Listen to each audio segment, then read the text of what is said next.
ಈಗ ಆಳಂದ ಕ್ಷೇತ್ರದಲ್ಲಿ ಬಿಜೆಪಿಯವರ ಪ್ರಕರಣ ಆಗಿದೆ. ಮತ್ತೊಂದು ಕಡೆಗೆ ನೀವು ವೋಟ್ ಚೋರ್ ಅಭಿಯಾನವನ್ನ ಶುರು ಮಾಡಿದ್ರಿ. ಈ ಬಗ್ಗೆ ನೋಡಿ,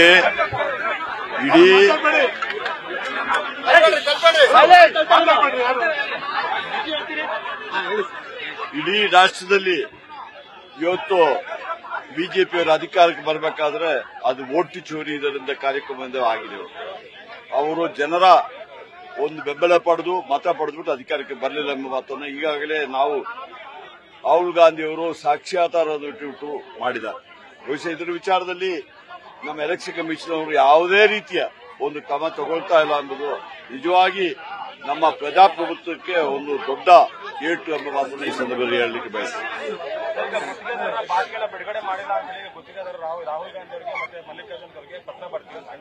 ನೋಡಿ, ನನ್ನ ಇಲಾಖೆಯಲ್ಲಿ ಯಾವುದೇ ಗುತ್ತಿಗೆದಾರರಿಗೆ ಬಾಕಿ ಇಲ್ಲ.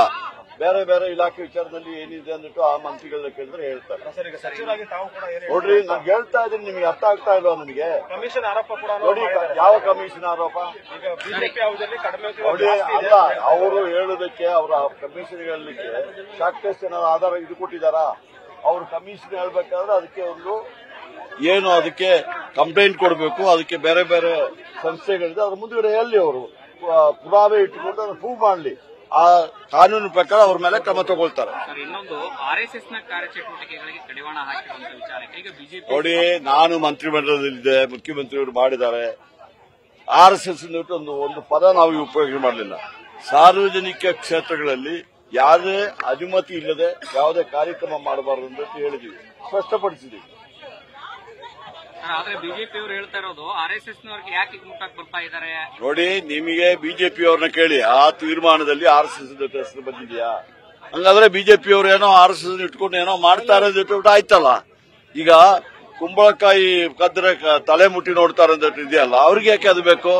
ನಾವು ಇಡೀ ಯಾರು ಸಮೇತ ಆ ವಿಚಾರದಲ್ಲಿ ಅನುಮತಿ ಇಲ್ಲದೆ ಯಾವ ಪಕ್ಷ ಅಲ್ಲ, ಯಾವುದೇ ಇದ್ರ ಸಮೇತ ಅನುಮತಿ ಇಲ್ಲದೆ ಮಾಡಬಾರದು ಎಂಬ ಮಾತನ್ನೇ ಹೇಳ್ತೀನಿ.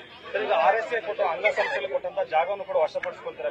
2020 ಕೂಡ ನೋಡಿ, ಕಾನೂನುಪರವಾಗಿ ಯಾರಿಗೆ ಯಾವುದೇ ಇದು ಕೊಟ್ಟರು ಸಮೇತ ವಶಪಡಿಸುವುದಿಲ್ಲ. ಕಾನೂನು ರಹಿತವಾಗಿ ಕೊಟ್ಟರೆ ಅದನ್ನ ಮಾಡ್ತೀವಿ. ಅಲ್ಲ, ಬಿಜೆಪಿ ಕಾಲದಲ್ಲಿ ಬಜರಂಗ ದಳ ಬೇರೆ ಬೇರೆಯವರಿಗೆ ಒಂದಷ್ಟು ಲ್ಯಾಂಡ್ ಅನ್ನ ಕೊಟ್ಟಿದ್ರು ಸರ್. ಲ್ಯಾಂಡ್ ಅಡಿಟ್ ಏನಾರ ಮಾಡ್ತಿದ್ದಾರೆ ಸರ್ಕಾರ? ನೋಡಿ, ಅದು ಇಲ್ಲಿ ತನಕ ಪ್ರಸ್ತಾವನೆ ಯಾವ್ದು ಬರಲಿಲ್ಲ. ಅದಕ್ಕೆ ಸಂಬಂಧಪಟ್ಟ ಮಂತ್ರಿ ನಾನಲ್ಲ. ಆ ಸಂಬಂಧಪಟ್ಟ ಮಂತ್ರಿಯವರನ್ನ ಕೇಳಿದ್ರೆ ಅವರು ಅದಕ್ಕೆ ಉತ್ತರ ಕೊಡ್ತಾರೆ. ಹಿರಿಯರಲ್ಲ ಸರ್, ಅದಕ್ಕೆ ಕೇಳಿದ್ರು. ಹಿರಿಯರು ಎಂದು ಬರೋದಿಲ್ಲ. ನನ್ನ ಇಲಾಖೆ ವಿಚಾರದಲ್ಲಿ ನೀವು ಪ್ರಶ್ನೆ ಕೇಳಿದ್ರೆ ನಾನು ಉತ್ತರ ಕೊಡ್ತೀನಿ ಹೊರತು ಬೇರೆ ಬೇರೆ ಇಲಾಖೆ ವಿಚಾರದಲ್ಲಿ ಅಂತ ಮಂತ್ರಿಗಳು ಕೊಡಬೇಕಾಗ್ತದೆ. ನೋಡಿ, ಕೆಲವರು ಮೊಸರಲ್ಲಿ ಕಲ್ಲು ಹುಡುಕುವಂತ ಕ್ರಮ ನೀವ್ಯಾಕೆ ಅವ್ರ ಪರವಾಗಿ ಮಾಡ್ತೀರಾ? ನೋಡಿ, ಯಾರಿಗಾದ್ರೂ ತಪ್ಪಿಸಿದ್ರೆ ನಮ್ಮ ಮುಖ್ಯಮಂತ್ರಿಯವರು ನನ್ನ ಮೈಸೂರಿಗೆ ಹೇಳಿದ್ದಾರೆ, ಎಲ್ಲಾ ಕಾರ್ಯಕ್ರಮಗಳು ಸಮೇತ ನಾವು ಬಿಜೆಪಿ ಟೈಪ್ ಅಲ್ಲ, ನಾವು ಕೊಟ್ಟ ಮಾತಿನಂತೆ ನಡೆದಂತೆ ನುಡಿಯುವಂತ ಸರ್ಕಾರ ಮುಖ್ಯಮಂತ್ರಿ ಹೇಳಿದ್ದಾರೆ. ನೀವು ಅಲ್ಲಿ ಕಳ್ಬೇಕಾಗಿತ್ತ ಅಂತ ಬೆಂಗಳೂರಲ್ಲಿ ಇವತ್ತಾಗಿರುವಂತ ನೋಡಿ, ಇದೆಲ್ಲ ಬಿಜೆಪಿಯವರಿಗೆ ಅವ್ರು ಮಾಡೋದು. ಕೆಲವರು ಸಮೇತ ಅವರೊಟ್ಟಿಗೆ ಸೇರ್ಕೊಂಡಿದ್ದಾರೆ. ಈಗ ಸಿದ್ದರಾಮಯ್ಯ 5 ವರ್ಷ ಮುಖ್ಯಮಂತ್ರಿ ಆಗಿರ್ತಾರ?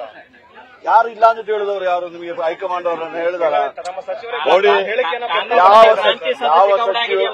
ನೋಡಿ, ಯಾವ ಸಚಿವರು ಸಮೇತ ಹೇಳಿಕೆ ಕೊಡಲಿಲ್ಲ. ಅದು ಸಮೇತ ಬಿಜೆಪಿಯವರು ಕೆಲವು ಮಾಧ್ಯಮದವರು ಮಾಡ್ತಾರೆ. ಕೆಲವು ಮಾಧ್ಯಮದವರು 5 ವರ್ಷ ಪೂರ್ಣ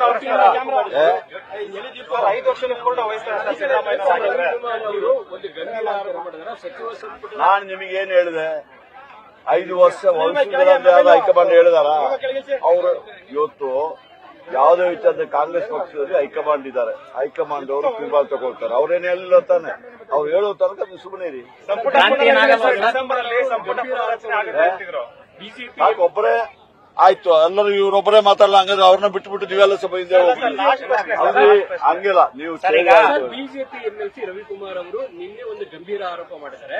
ಸಚಿವ ಸಂಪುಟದ ಒಬ್ಬ ಸದಸ್ಯರು ನನಗೆ 12 ಲಕ್ಷ ರೂಪಾಯಿ ಕ್ಯಾಶ್ ಕೊಟ್ಟಿದ್ದಾರೆ, ಆರ್ಎಸ್ಎಸ್ ಚಟುವಟಿಕೆ ನೀವು ಇನ್ನೂ ಮುಂದುವರಿಸ. ಅವ್ರ ಹೆಸರು ಹೇಳ್ಬೇಕಾಯ್ತು. ನೋಡಿ, ಅವರು ರವಿಕುಮಾರ್ ಅವರು ಎಂಎಲ್ಸಿ ಅವರು ಸಚಿವರು ಕೊಟ್ಟಿದ್ದಾರೆ.